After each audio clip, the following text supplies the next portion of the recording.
Hey guys, drdecks here. So we're right in the middle of framing this deck, and what we've done so far is we've got all our posts and beams set in place.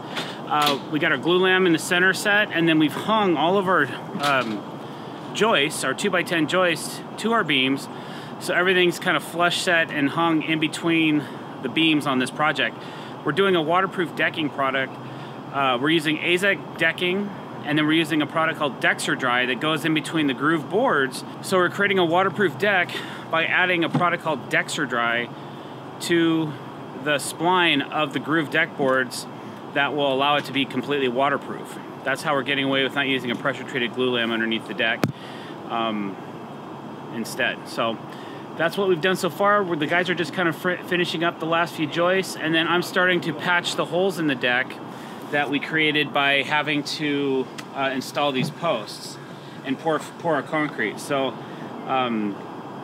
some of this stuff wasn't there before, so we're creating a little box frame for the posts, so all the decking, the existing decking, we're not touching this deck here. We're just gonna put it back together and focus on our efforts upstairs. So that's where we're at.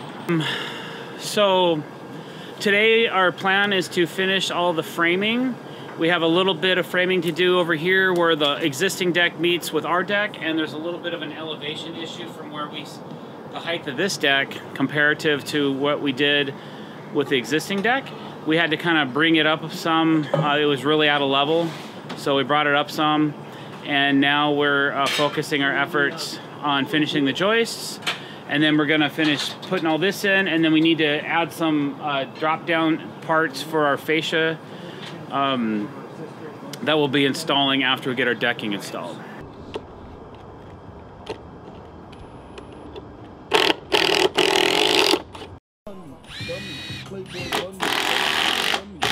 Okay, so the guys are doubling up the outside rim joist because we have a fascia mount railing going in.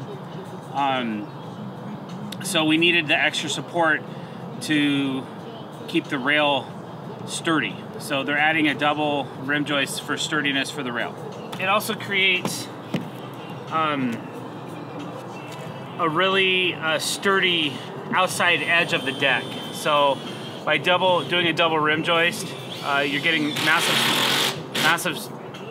massive stability as well.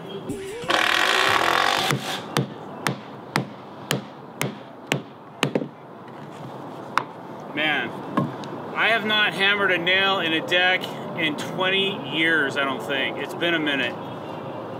That's crazy. These are a spiral shank nail that somebody put in these. So they're kind of cool. They go in, when they go in, they twist. You can kind of see the spiral. When they go in, they twist.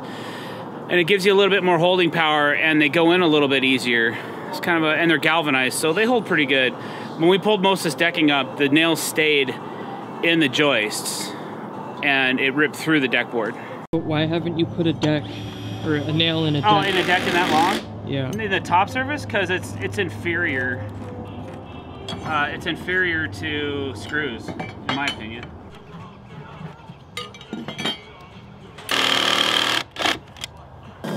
What are you cutting? The last joist for our section that fills out over there.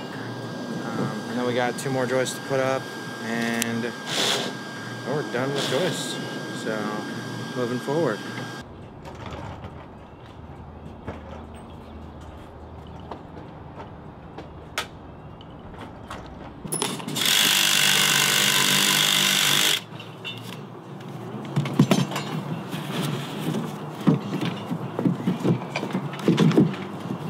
How long do you think we'll be on this job? Probably a week more, another week.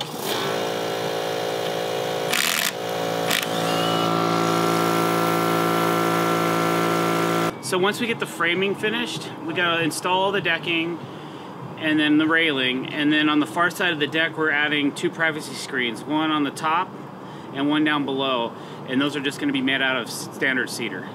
All right, so this center beam in this deck is called a glulam, and it's an engineered beam that has been specifically glued together and finger jointed that gives it more strength than a traditional beam will. So we can carry a further span with it, so we don't have to have a center post in the middle of the deck.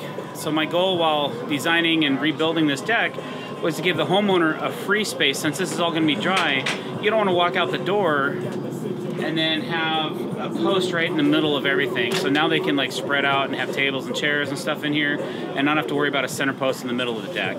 So engineered beams, glulams, and sometimes steel are definitely a way to go when you're trying to create a free space underneath your deck. So basically what happens is whoever's making the beam, there's a company called Roseboro that makes quite a few. They take a 2x6 and then they start gluing with special glue and laminating these beams together until they get to a certain width and thickness. And depending on what the engineers say, will determine on how thick the beam is to carry a certain load or a certain span without intermediate post support. So they just layer these things up, and then once they're all glued together and the glue cures, then they run it through a huge sander and smooth it all out. And then the top's labeled top, so you know which way to go up. So if this said top on it right now, we'd be in a lot of trouble. Some kind of deck chair up there for whatever reason.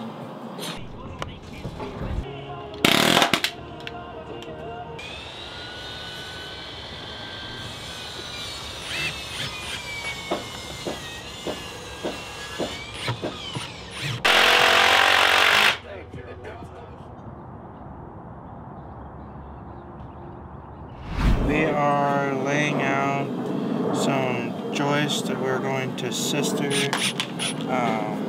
Or it's actually, we're sistering our rim board. So instead of just running one rim all the way across, we're putting another one of them sistered right behind it between each beam, just for added security and structural support, I think would be the proper way of saying that. All right, so I noticed that the center of this beam has kind of a hump in it, and I shot a string line on it and realized we got about a 1/4 inch of push up. And since we're trying to do a flat surface that will be waterproof, I need to cut this post down and drop this deck a little bit in the middle. So that's what I'm doing right now.